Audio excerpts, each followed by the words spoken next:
Magme-maintenance ako ngayon itong center stand ni ADB kasi napansin ko kapag binababa ko siya, hindi na fully bumabalik sa dating position yung center stand. Pero pag nabalik mo na, okay naman siya. Pagka lang galing sa pagkaka-center stand. Pero syempre, linisan ko na rin yan para maging smooth na yung galaw niya.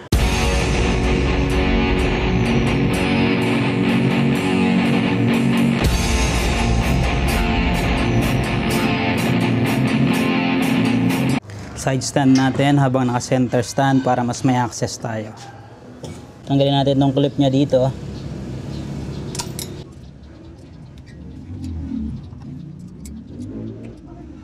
Bend lang natin siya. Tapos hilahin natin. Naputol ko siya. Siguro palitan ko na lang to, or ito parang gamitin ko, try ko na lang.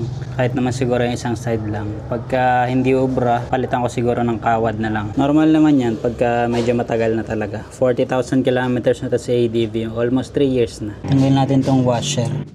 Orientation niya yung flat side na kaganan. Ito yung curved side. Baba na natin sa center stand, tapos side stand na lang natin.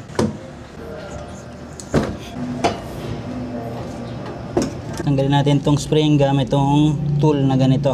Shoot lang natin na ganyan dito. Tapos paikutin natin. I-angkla natin doon sa may yan. Ikutin natin na ganon. Saangatin natin pag ganon. Yan, pag nakaangat na, kita nya, tanggal na yung spring. Mahirap lang to pagbabalik, tiyagaan. Hilahin na natin tong ehe. Kapag stuck up, ito medyo ayaw. Lagyan ko muna ng WD-40 sa kabilang side para medyo lumambot siya. Sprayan ko lang dito sa kabila. Lugalugin lang natin.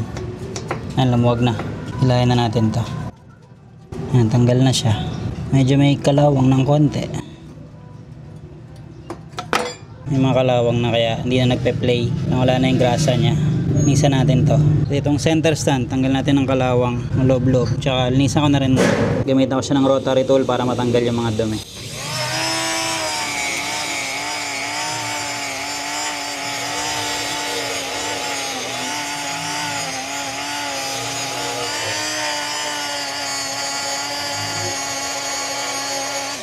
Okay na yung ehe, nalinisan ko na. Tanggal na yung mga kalawang, yung mga itim-itim. Side na rin yung wire brush ko na pang rotary tool. Punas na lang to ng wipes. Okay na to. So, pwede nang grasahan bago ilagay. Tanggal lahat ng dumi. Ito namang center stand, nalinisan ko na rin yung loob. Ito, ang ginamit ko dito, WD-40, tapos pinasadahan ko ng wipes sa loob. Yung mga wipes na nagamit ka, medyo madami. Tsaka pinampunas ko din. WD-40 para ma-breakdown yung mga kalawang sa loob, yung mga lumang grasa. Tapos sinuotan ko siya niyan ng wipes, wet wipes. Pwede rin basahan kung wala kayang wet wipes. Importante malinis yung loob. Tanggal lahat ng dumi. Yan, malinis na yan. Pwede natin assemble. Ito rin pala, nilinisan ko ng WD-40 tsaka wet wipe. Yung butas ng kabitan mismo ng center stand. Unahin ko na lagyan ng grasa yung butas ng dalawa. Ito, ang kabitan. High temp na grasa. Ang kabila, high temp din na grasa. Lagyan ko na ng grasa yung bukanan nito para pag sinuot natin tong ehe, malalagyan na rin yung loob. Kasi yung ehe meron din. Alayin natin yung center stand. Tapos suot natin tong ehe.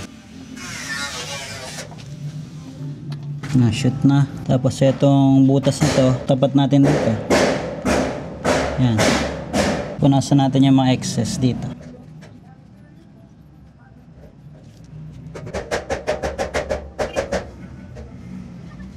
Lagay natin yung washer, yung flat side dito. Curved side yung sa labas. Pang-lock natin ito. Try natin kung ubra pa. Parang pwede pa naman. Bend ko na lang.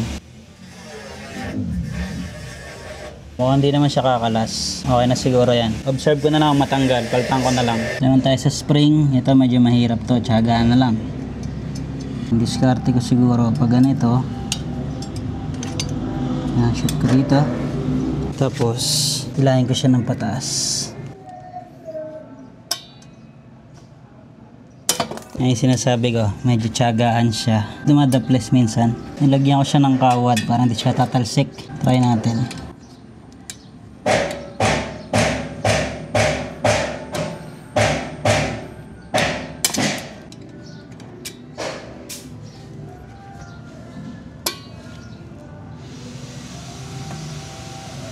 Yan, nakatapat.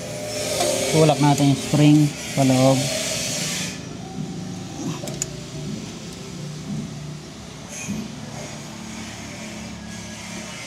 Kawit na siya. Diskartehan na lang natin paano mapaalis to. Yan, okay na. Gawin natin tong kawad. Testing.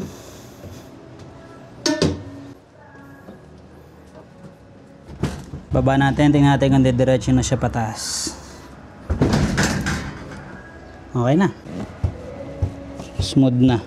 Ito pala yung ginamit kong grasa. Gainer 8 High Temp Grease. So okay na yung center stand natin na maintenance na natin. Smooth na ulit.